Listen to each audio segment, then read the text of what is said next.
just like you to imagine standing at the edge of a high stakes moment in your life.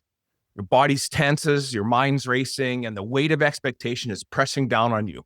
Now, whether that's in your career, relationship, or personal growth, we're all going to experience moments where the pressure feels overwhelming. But what if the stress and the pressure weren't necessary for success? What if the key to peak performance wasn't about pushing hard, but learning how to channel energy, focus, and resilience in a way that actually enhances our abilities? Now, today, we're going to uncover how mastering performance psychology, reframing pressure, and adapting to a structured approach to high stakes situations can truly unlock our true potential. So no matter what arena that we're playing in. So if you've struggled with stress and pressure or feeling stuck under the weight of expectation, I think this episode is going to be for you.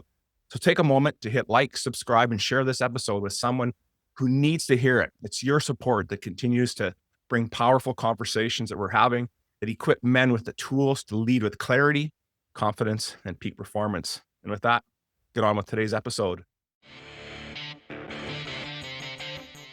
The average man today is sleepwalking through life, many never reaching their true potential, let alone ever crossing the finish line to living a purposeful life. Yet, the hunger still exists, albeit buried amidst his cluttered mind, misguided beliefs, and values that no longer serve him. It's time to align yourself for greatness. It's time to become a revolutionary man. Stay strong, my brother. Welcome everyone to the Revolutionary Man podcast. I'm the founder of the Awakened Man movement and your host, Alain Dumonceaux. What if the stress and pressure you've conditioned yourself to believe are necessary for success or actually holding you back from reaching your full potential? And how would your life change if you could master the ability to stay calm, focused, and in control in every high stakes situation? Pressure isn't something that we have to suffer through. It's something we can learn to navigate and maybe even eliminate. And today we're going to explore the science of high performance psychology and how we can break free from stress and uncertainty to operate at our peak. To do that, allow me to introduce my guest today. Bryan Hite is a PhD and is a high performance psychologist, professional stuntman, and expert in mastering high stakes situations. And he's got over 30 years of experience in Hollywood, elite military training, and organizational psychology. Bryan helps leaders, athletes, and professionals reframe stress and pressure to unlock their peak performance. And through his groundbreaking programs like Phase X and his podcast, Flow Under Fire, Bryan's been empowering individuals to navigate challenges with clarity, confidence, and resilience. Bryan, welcome to the show, brother. How are things, my friend? It's great. Thank you very much for having me. Yeah, I'm really looking forward to this conversation. It's been a while since we've had someone talk about this specific topic. And so, as you know, here at the Revolutionary Man podcast, we always talk about everyone being on their hero's quest. And my question for you is to tell us about that time, that moment in your life when you knew things had to change, that death and rebirth moment, how that experience shaped you into the man you are today and the work you're doing. Yeah, there isn't one. That moment comes every single day. It comes sometimes multiple times a day. There's a reason why the very first business that I started when I left the sport and performance psychology with the Army was called Begin Again. And there's a reason why my book is called Begin Again as well. Begin Again, utilize the wisdom of Eastern and Western ideologies to achieve your full potential. I believe very strongly that we constantly always begin again because the only thing we have is this present moment. So what has passed is done. We're consistently reinventing ourselves and the moment and just starting over. So I can't say that there's a definitive life-changing moment. There have just been so many of them, so many times when I've, for whatever reason, wherever it came from, an epiphany struck, some sort of insight happened that pushed me in a different direction. Sometimes it's small, like during the pandemic, picking up playing cards again and starting to do sleight of hand with magic. It's been so much fun, and it's introduced me to a lot of people. It's changed a lot of things about my life. It wasn't a big, huge, dramatic insight that I had, some lightning bolt moment. It was just, I haven't done magic in a while. Why don't we start that again? But it's completely changed everything. I've met so many cool people and got to do so many fun things. So I don't have that one dramatic, let me tell you about this life altering moment in my life. They happen all the time. You know what I like about that is that's true. We don't necessarily have to have these epiphany moments if we're staying in the present, as you're talking about. And I think that's part of our challenge too, is maybe we feel that our lives aren't as impactful because we haven't had that great aha moment. But if we're willing to pay attention, like you're talking about, picking up cards again and doing some magic there during the pandemic, it shows that we're present and we're able to really take in and appreciate what we have in front of us. You have a really incredible career. I talked a little bit about it in the intro. It's from Hollywood to stunt work and coaching in the elite military personnel. But what led you to specialize for a while anyways with high performance psychology?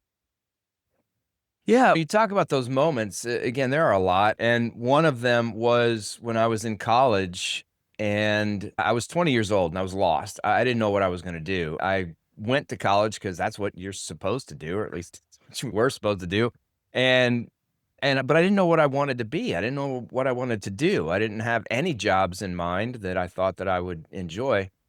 And then I came across stunts. Had a friend who was the company manager of the Batman stunt show in New Jersey, and he invited me out to see the show, and I did, and was that was one of those moments. It was just when the show started, the explosions happened, and motorcycles came jumping out, and I was completely transfixed. And that's when I was able to go backstage and talk to the performers and ask them, "How do you get this job?" And they said, "We need to know how to do fights, high falls, and motorcycles. And then you come to the audition, you see what happens." So I learned those things, went to the audition and got the job. But that moment when I was watching that show, there was a clarity there. There was a purpose. And then I did the show because again, ended up getting that job. I did the show the following summer, and that's where again, it wasn't a moment, but throughout that summer, a transition happened that took a lot of weight off of my shoulders because I finally recognized what I wanted to do, where I wanted to be, where I fit, and Great. how I wanted to proceed in life. And that was really important for me. Another transition moment was when I decided to drop out of college as a result of that exact feeling that I just told you, because Yeah. that's what I did. I dropped out the first time around. I left with one semester to go to move to LA and be a stuntman. And then another moment was, I don't know, 4 or 5 years later, I just recognized that I missed learning. Yeah. I missed that process. And so I went back to school again, but never with the intention of working in the field. It was just interesting material. The psychology, the sports psychology, the organizational psychology through the PhD program. All of that was just fun for me. And but then life does what it does. And so I guess this is another point about the pivotal moment, what that realization, sometimes that stuff just happens to us. Right. And for me, I got divorced. My wife at the time didn't want to be with me anymore.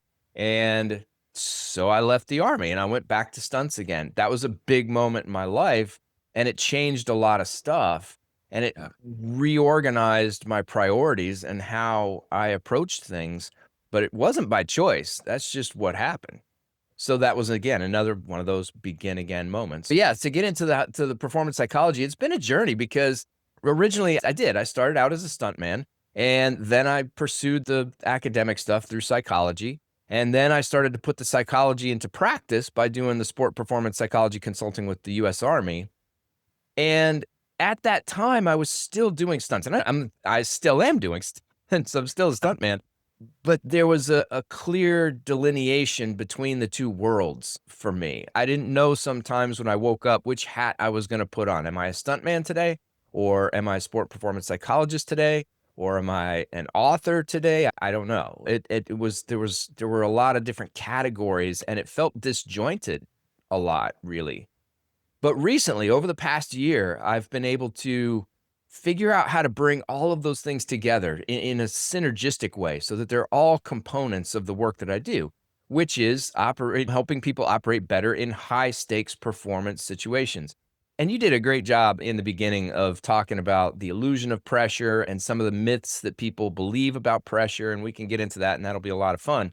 But at the end of the day, with 30 years in stunts and 10 years working with the Army and just the academic side of things as well, all of those things are able to come together in that high stakes performance arena. So that's part of my journey and how I landed in that space. Excuse me. And what I really was really enamored actually about your story and in preparing for today's show is that you've lived your life in what I would say is are pretty high stress, high performance areas. Being a stuntman, and while it's really cool for us to sit in the movie theater and watch some guy fall from 30 feet in the air and jumping over stuff and blowing up things, if it's not done correctly, if the plan isn't perfect, everything goes off right, there's a life and death situation. And now not all of us are going to be in that, but we have moments where it feels like that, similar to myself as well. I went through a divorce when I was in my, actually on my 30th birthday, basically.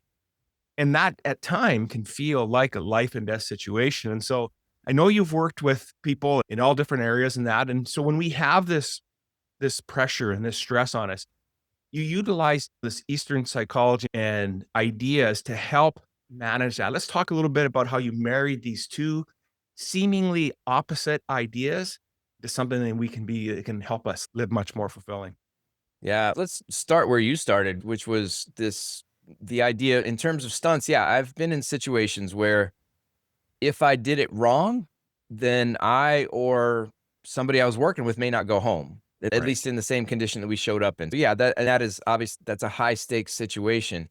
And other people, police officers, military people, firefighters, construction workers, there are a lot of people who find themselves in similar situations. And those are pretty easily identifiable as high stakes moments just because of the gravity of the physical safety involved. But high stakes doesn't have to be, like you pointed out, life and death types of things. It doesn't have to be about physical risk. It can be about emotional risk. High Mm. stakes moment might be having a challenging conversation with a spouse or a loved one or a peer or friend. Those are situations where the consequences really matter. And that's how I define high stakes performance. It's just any performance where the consequences are really important to you, where the outcome matters.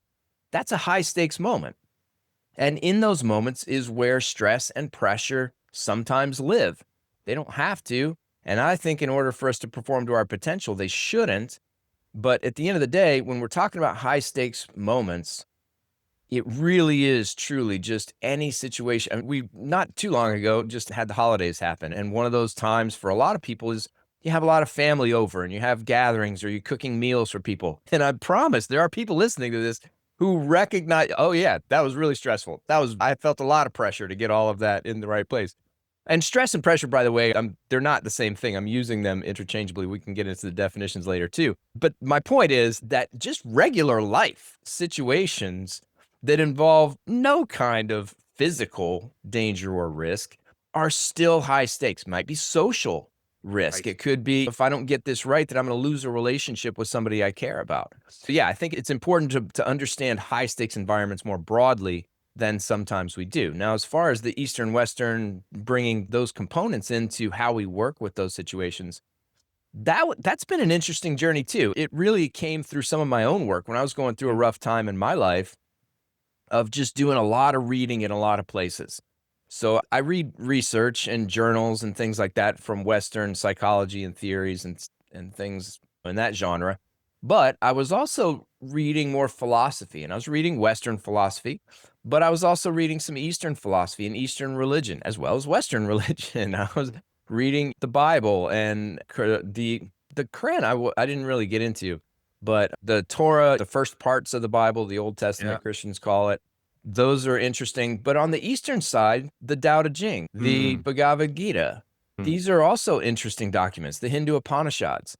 And what struck me as I was reading from all of these different sources and all these different places from writing that's happened over millennia, literally thousands of years, was the similarity, so much similarity in Yeah. terms of how people are looking at things. And by the way, when we get into pressure, I say that there's no such thing as a pressure situation. And the reason for that is because situations themselves don't cause anything. They just are. And Yes. that's one of those concepts that transcends Eastern and Western ideologies that and the millennia, because from cognitive psychology standpoint, when we're in situations, we can perceive them in any number of ways. We can think about them however we want to. And if we perceive the situation in one way, we're going to experience certain emotions. If we perceive it in a different way, we're going to experience different emotions. So it's not the situation that's driving our feelings and our actions, it's how we're interpreting that situation. And that's cognitive theory now. But Shakespeare said the same thing 500, 600 years ago in Hamlet. He said, nothing is good or bad, but thinking makes it. So there's no good or bad other than just how we think about it. That's what makes it. And Epictetus said the same thing 2,000 years ago. It's not events that disturb us. It's how we think about those events. So the concepts that I'm bringing out are absolutely not new, but they transcend time and they continually show up in these different pieces of literature. And to me, that's wisdom. When you're reading the same thing from 2,000 years ago that you're reading today, and it was written in India and it was written in, I don't know, New Jersey, you got to pay attention to that. That's some wisdom. So that's how those seemingly different areas have coalesced and come together for me to really drive my thinking about and the types of interventions that I provide in the work that I do. But I can see the clarity that brings as well when we recognize, and I think that's part of the challenge. I was focused on men's work here, and I think about the men that I work with, how, for lack of a better term, how at a surface level we are. We feel that everything outside of us is what affects us. And when we recognize that that's not really the case, and it's our mindset and how we framed it and the stories that we've wrapped ourselves around, can really create that environment. And so you're absolutely right. And I think that's where you talked a little bit about, well, there's really two different, and I would agree with you, there's two different aspects to pressure versus stress. And so let's unpack that a little bit as well, because I think for many of us, we believe that when we are faced with these obstacles, that we need to be in these high pressure moments in order for us to be successful. And I don't think that's really the case. It may be on occasion, but it's not necessarily the case. So let's unpack how your definitions on those two. Yeah. So pressure and stress are different in this way. Pressure exists in the future. It's the result of focusing on consequences, things that may or may not happen as a result of success or failure. And that part's important. People don't really think about that as much as I think they ought to. We can experience pressure when we are focused on good consequences, meaning if I nail this presentation in front of all these people, my career's on the fast track. I'm going to take off. My ticket's punched. I'm good. There is a tremendous amount of pressure that we can feel if that's where our focus is. Just if I screw this presentation up in front of these people, I'm going to get fired. I'm not going to get any work. I'm not going to be able to pay my bills. And that also creates pressure. But pressure stems from attention placed on potential consequences. And we can get into that more in a little bit later too, because I think that's valuable. But stress is about the situation itself, and specifically how we are interpreting and perceiving that situation. So the model of stress that I think makes a lot of sense, it comes from two theorists, Lazarus and Folkman. It's called the transactional model of stress. But what essentially it says is that when situations happen, there's a primary appraisal and a secondary appraisal. The primary appraisal, is this situation a threat to me or not? If I believe it's a threat, then I move on to the secondary appraisal, which is, do I believe that I have the necessary resources to deal with this threat? So stress goes away if in the primary appraisal we say, no, this isn't a threat at all. No problem. There is no stress. Right. There is no stress. But if we say, yes, this is a threat, then do I have the resources starts getting asked. And if we answer the question, no, you know what? I don't think I have the resources necessary to deal with this. Now we start to experience stress.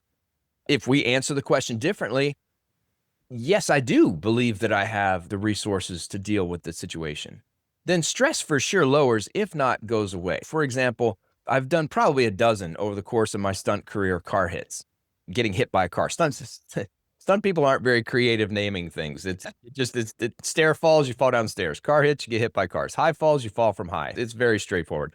But in this particular case, I've been hit by a car a lot of times, and each time that I've been standing in front of the car as it's driving at me, I'm perceiving that situation as a threat. Because it is. Something bad might happen to me in this situation. I can't say it's not a threat. It is. But then I move to the secondary appraisal and I ask, okay, do I have the resources necessary to handle this threat effectively? And the answer's been yes, every time. When the answer is no, it's time to step out of the way of the car and do something different. But so it's not about avoiding necessarily situations that we perceive as threats. Those can be great moments because they can make us feel alive. They can move us forward, propel us in the direction we want to go. It really will come down to, if we do perceive it as a threat, those resources. And by resources, physical resources, mental resources, emotional resources, social resources, spiritual resources, financial resources. There are a lot of different resources. But that's where stress is. So stress is about the situation, our perception of the situation as a threat or not, and our belief about whether or not we have the resources to deal with that situation effectively.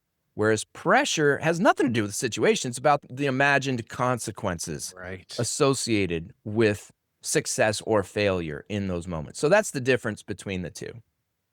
That makes complete sense to me as well, because when we think about pressure, it is about a potential outcome. And so that's what we're getting concerned about. And so that makes complete sense to me. And so would you say that in your work, then that's one of the common mental mistakes that people are making when they're in a high performance environment, regardless of what it is, that they're misinterpreting the situation, or is there other things going on?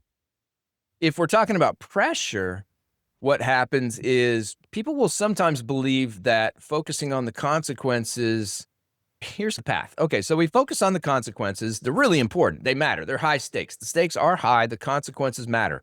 And this is something that I will sometimes challenge people with, because sometimes we can make mountains out of molehills. But at the same time, I don't challenge it that much, because if somebody believes something's important, then it probably is. And in some situations, it's inarguably important. The consequences matter. So let's just assume that the consequences really, truly do matter. The person's perception of the consequences and their importance are accurate. In that situation, if my attention is on those consequences, then I will start to experience pressure. Now, this is the part where people will start to believe that, okay, yeah, as I start to feel that pressure, that gives me that energy to get myself going. And the answer to that is yes. So what people do is they say pressure helps me perform better, but they're missing the why.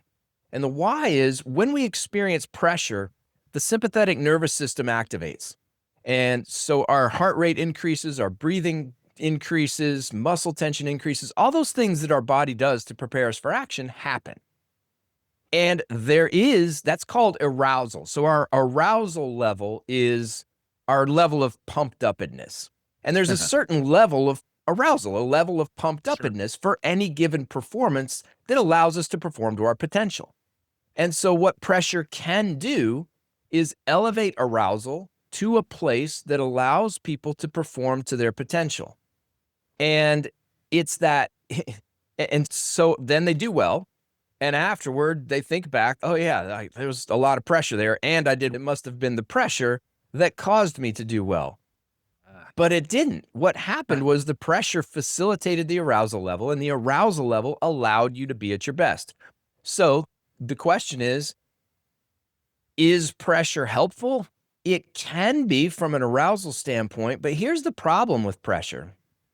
If we're experiencing pressure, by definition, our attention is on the future. It's on the outcomes, the consequences, meaning that our attention is not in the present moment on those task-relevant things that need to happen in order for us to achieve the outcome that we want. So our attention is misplaced. We are going to do our best when our attention is focused in the moment on those things that we can control, that drive success, that create conditions for success to occur. They don't guarantee success, but there are things we can do right now in this moment that set conditions for the outcomes that we want. And our attention on the future, those potential outcomes, that is not helpful. Now, caveat, where it can be helpful, and this is another it's just a confusion about what pressure is.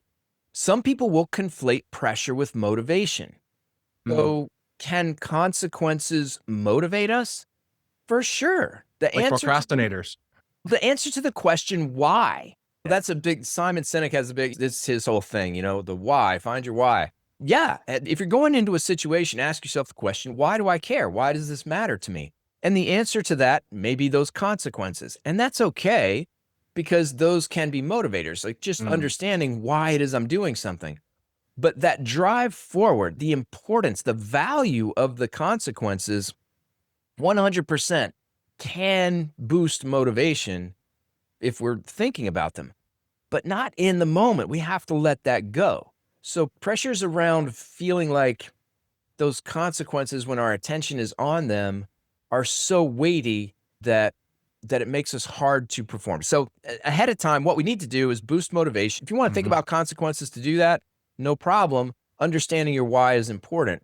But when we're performing, or when we're even preparing to perform, focusing on those things that will allow us to be at our best, the breathing, our muscle, physical, what's going on physically in our bodies? Do we have the right arousal level? Do we have our bodies prepared? Did we sleep well? Did we eat the way that we needed to? Mentally, where's our mind? Where's our focus? Where's our attention? Are we paying attention to things that we can control, that we can leverage in those situations? Emotionally, where are we? Socially, where are we? Are we talking to people? Are we leaning on people for help? Are we listening to our coach? Are we providing support or getting support from peers? These are all things that in the moment can absolutely help set us up for success. So that's where, just in terms of how pressure and some of those misconceptions can happen, I think, like I said, I think that pressure gets conflated with motivation sometimes, and it gets conflated with stress. And I've already differentiated those. But because of that boost in sympathetic nervous system activation, that's what I think is confusing for people, because they experience the pressure. As a result, the nervous system goes up. As a result, arousal levels start to elevate, and maybe it puts them where they need to be. The problem is sometimes that pressure puts our arousal levels way above where they need to be, and people don't have the strategies to come back from that. And the other thing to recognize is just that pressure, yes, it does elevate arousal levels. Can that be helpful? Sure. But there are a lot of other ways to elevate arousal levels that still allow us to keep our attention and focus where it needs to be. Not on the imagined outcomes, not on the possible, maybe consequences, but on the real, tangible, no kidding things in this present moment that we can do.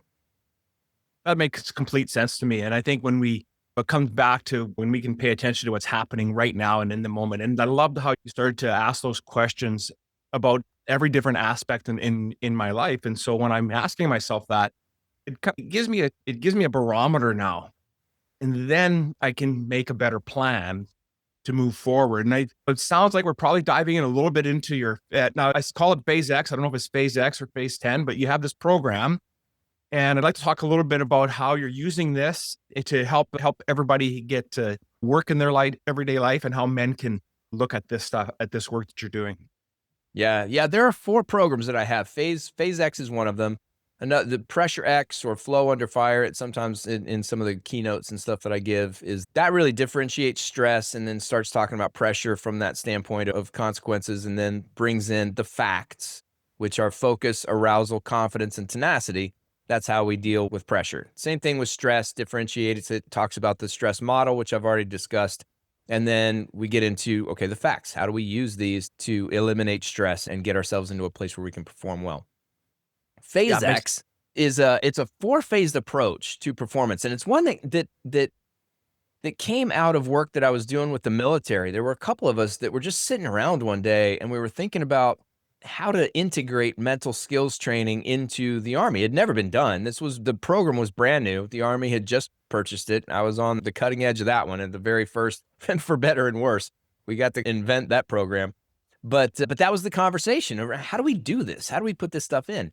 And the conversation was for a little bit about what are the mental skills that soldiers might benefit from. So for example, mental imagery, or cue words, or performance routines, things like that. But then the question shifted to, okay, but when should they use those skills? And nobody had ever written about that, like connection of maybe before you perform, these particular skills might be helpful when used in this particular way. Right before, the performance, maybe some different skills are used. During, you've got another set of skills that might be helpful. And then even after, there can be skills that we can use to recover and to learn from what it is that we've done. So that conversation around not just what skills, but when do we use them yielded this 4-phased approach. And the before, during, after approach is not new at all.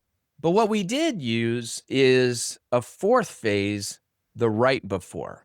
So phase 2 is right before. And this came out of my work with stunts because I started to think about, okay, so when I show up on set, what do? I show up at work, I eat breakfast, I go to my trailer, I put on the wardrobe, I go to hair and makeup, I get all that. We go to the rehearsal, we learn what it is we're going to do. And then we sit around for a little bit, however long, until they get around to shooting it. And then we go on set and they shoot it and then we're done. And that's the basic process. In the before part, which is I arrive and I'm eating breakfast and I'm getting hair and makeup, wardrobe, even the rehearsal part, I can't be at the same in the same performance state that I'm in when I actually need to do the stunt while shooting. I can't. I'll run out of energy. Energy is finite. We don't have it. You have to manage it. So for truly hours before, I have to do something different with myself. I have to regulate my energy levels differently. But I still have to keep my mind on the task. But I can't keep it there completely because, again, I'll wear myself out mentally, not just physically. Right. So it's that balance. So before, there's what it is. But then there's right before. Then there's, okay, Bryan, we're ready for you on set. That's my cue. Now we're transitioning from before, which is just maintenance and just a maintenance of preparation, keeping my body warm, but not too warm, keeping my mind on the gag when rehearsing it in my mind so that I haven't forgotten what it is that we did, etc. We transition from that into, okay, now it's time. Now it's no kidding ready to go. So I have to shift myself physically, mentally, emotionally, and even socially sometimes. Maybe I was talking to people about, I don't know, my day yesterday. It's time to stop doing that. It's time to start getting into the task relevant only things. And that's part of phase 2. So we shift our physical state to the one where we need to be in order to perform well. That's the arousal levels I was talking about. We shift our mental state, including our focus, to task relevant things where our attention is focused on what we absolutely have to do in this moment to perform well. Our emotional state, we clue into that and make that where it needs to be. So that's the right before. It's getting ourselves, it's shifting from that before, just walking around level to performance level. And then action. Now we're in it. Now we're doing it. So what are the skills that I can use during the stunt itself? And then cut. Now it's after. What do I do? How can I recover? I've just expended a lot of energy. How do I recover that energy effectively? And how do I learn from that experience? What are some tools that I can use in order to ensure that the next time I do this, and that's the thing about performance too, is there usually is a next time. It may not be a take 2 that happens immediately, but for example, a lot of people, they'll lead meetings at work or they'll give presentations every now and then. Those don't happen all the time for most people, but they'll happen and they'll happen again. It may be once a year, might be once every 3 years, but whatever we're doing, typically we will do it again. So how can I learn from it and apply what I've learned the next time around? That's phase 4. So phase X is really about helping people in their own performance arenas, whatever those might be, identify for themselves what some performances are that matter to them and helping them break those performances down into those 4 phases, defining what those 4 phases are for them. Right. And then teaching some of the skills and then applying those skills within those phases so that people have a framework. That's the thing about big, important, especially high stakes performances. We can get very overwhelmed with the whole situation. There's so much, it matters so much. And there are so many things. And what do I do before? And what happens if I screw it? Like there's just so much. And it's very hard for us to latch on to and really hang on to the present moment and the things we need to be doing right now to help us out. That's what this Phase X program is designed to do. At any given moment, whether you're in the before, the right before, the during, or the after. And since you know that, you also know what physical, mental, emotional, social things you need to be doing in order to prepare you for success. And that's that program. What I really like about this program and the way you've broke it down is that this can be applied, as I was saying in the intro, it doesn't matter.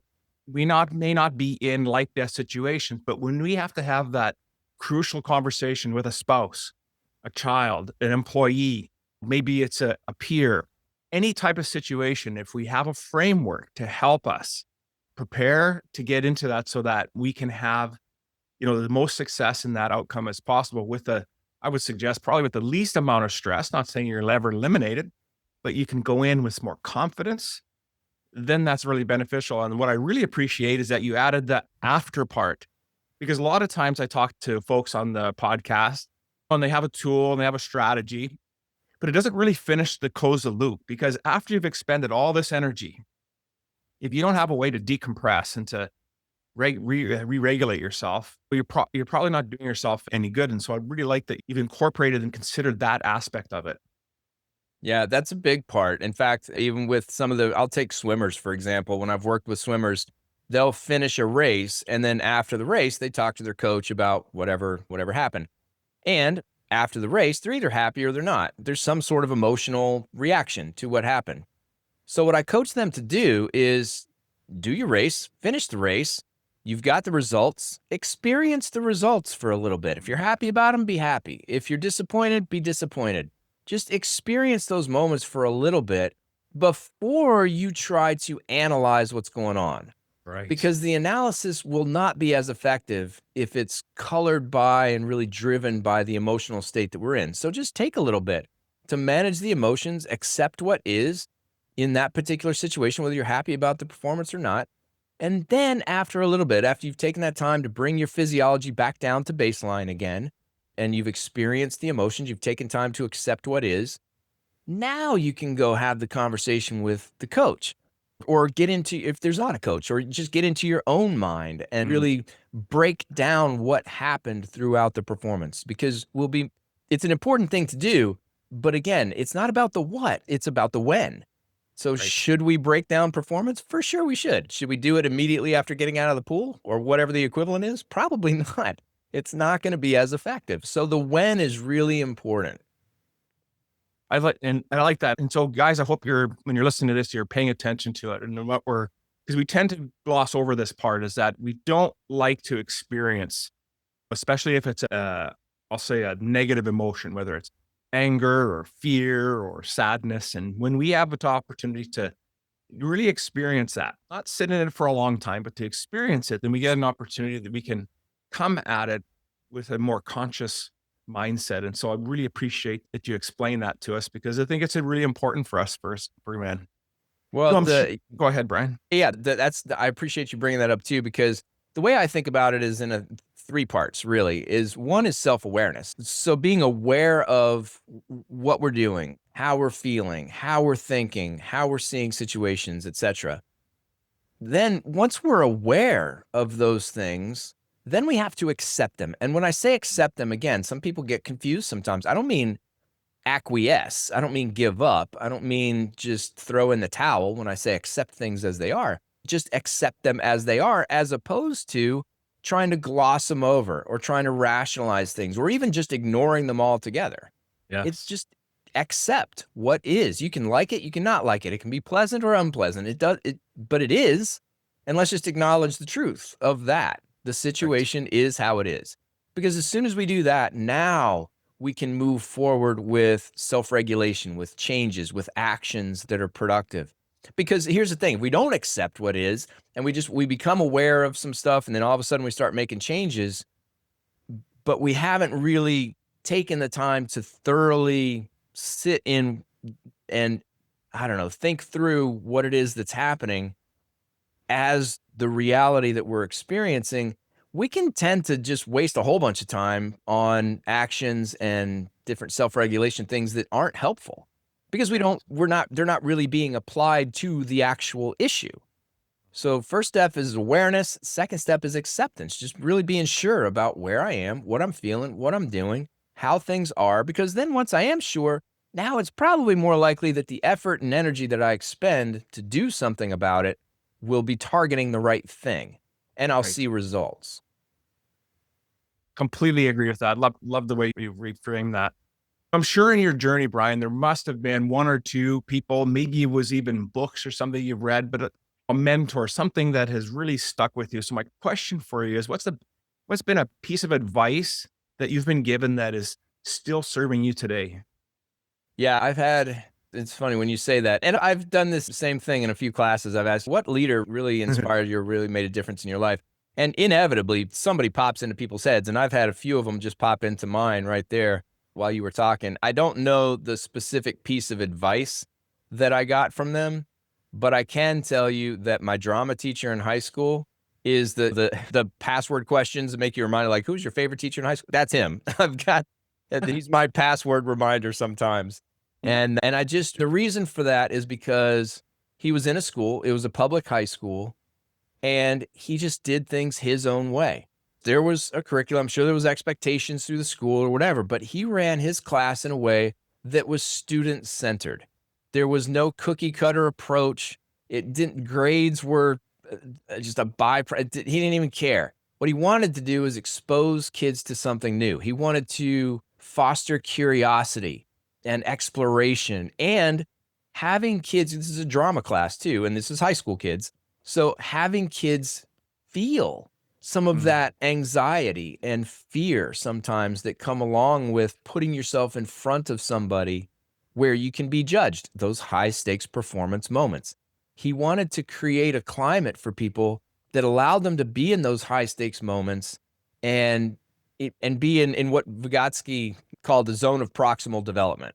So it wasn't too hard, but it wasn't too easy. There was challenge, but it was right in the right spot. And that was his focus. He didn't care at all what the rules of the school were or what the program. He just wanted the kids to walk out of that class better than they walked in. And for me, that's been, so again, it's not advice, it's just more emulation. That's what I try to do. I try to do that with the people I'm working with. I try to do it with myself. I try to do it with my kids. I just want to see the big picture, the intent, the focus. How can we be in these moments and walk out better than we showed up? Hey, regardless of whether advice or not, it was something that you picked up and you're still using it today. And that was the key for that question. So thank you so much for sharing that. Of everything that we spoke about today, Bryan, and maybe there was something we didn't get a chance to touch on, what would be a takeaway you'd want our listeners to have? One is just opportunity, because when we start talking about high stakes situations, there's a lot of opportunity in those moments. But I think that in order for opportunity to be realized, three things have to happen. Number one is we have to recognize that the opportunity is there at all. So we have to open our awareness up to things that maybe we're not paying attention to. We have to stop being narrow in our focus and attention and really broaden out to other possibilities, just see that they exist. And then once we've done that, then, maybe the opportunity comes up. We see that. Then what's required is flexibility, because we've got our attention and focus and energies going in one direction, but the potential opportunity might require us, and probably will, to shift that direction. So we have to be comfortable with, I was going, but I see this, and now I'm going to go left because that's a better way to go. And this gets into, especially in the Western cultures, preoccupation with grit and perseverance and tenacity. Like, it's just, we have to stick with it. You can't quit. I'm saying, no, quit. If you're going right and an opportunity to better yourself, if it happens, if you go to the left, well, quit going to the right and go to the left. But then once we recognize that and we say, okay, that's the right way to go, that is the right path, then the next step, I think, is the hardest. And this is where most people get hung up. It's having the courage to take that first step, because it's into the unknown. There's uncertainty there. And human beings, we don't like uncertainty. We don't operate well in that. But that's what's out there. We don't know what this new direction is going to bring. We're going to leave the known, because we've been pursuing it for however long we have, and we're going to enter the unknown. That's a scary thing to do, and it requires courage. But if we're going to take advantage of opportunity, always exists in that unknown, unexplored space. So number one, we have to open our awareness so that opportunities are even recognized at all. Number two, we have to have the flexibility to shift from what we think we want right now, what the goals are that we have in this moment, to these other goals. And then number three, we have to develop that courage to try, to take that leap, to take that. It's one of the things that in the performance moments, I've never had an easy way to describe it, but it's been so powerful for me. It's this moment of the point of no return. For example, if I'm going to do a high fall, I'm standing on top of the ledge of the building or whatever it is, and I'm looking down at the mat. I'm just standing there. I can stand there for time eternal. And I can lean forward a little bit too and still be able to stand there. But at some point, there's a point of no return. And I'm going to fall. When I reach that point of no return, there is no going back. I can't step back. I can't undo what is. I have to go forward. And that moment is a very freeing moment. For me, it's been a moment where if I was experiencing nervousness at all in the moment, it immediately disappeared. As soon as that point of no return happened, this has happened with comedy too. I did stand-up comedy for a little bit. And so I was standing off to the side of the stage, petrified, more scared than I'd ever been to be hit by any car.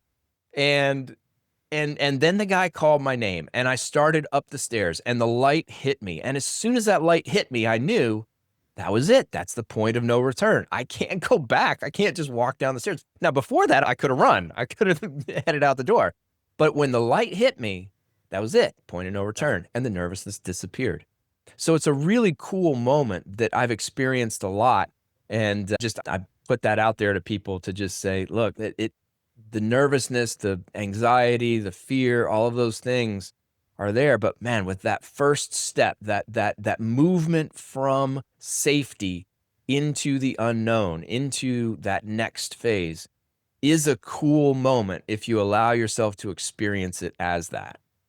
Absolutely. Absolutely.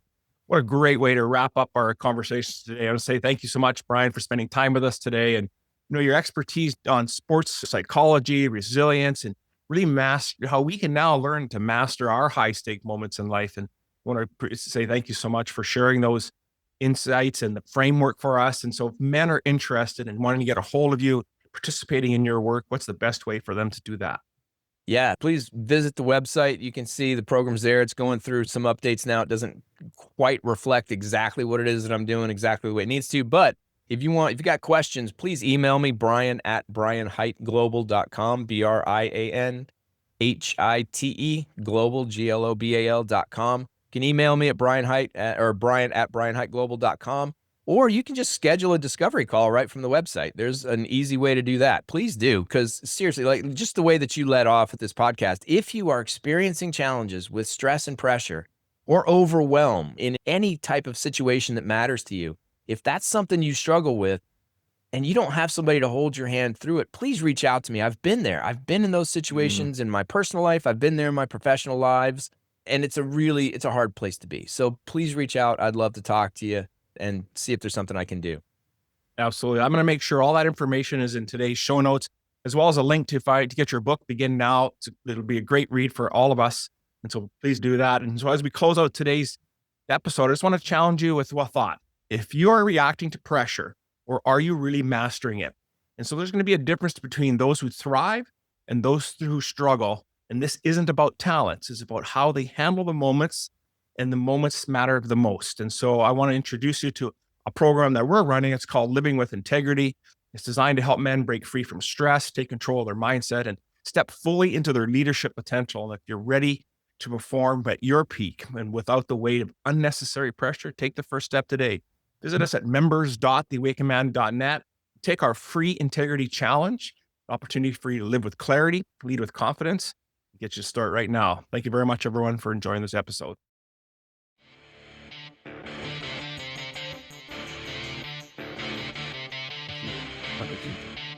Thank you for listening to the Revolutionary Man podcast.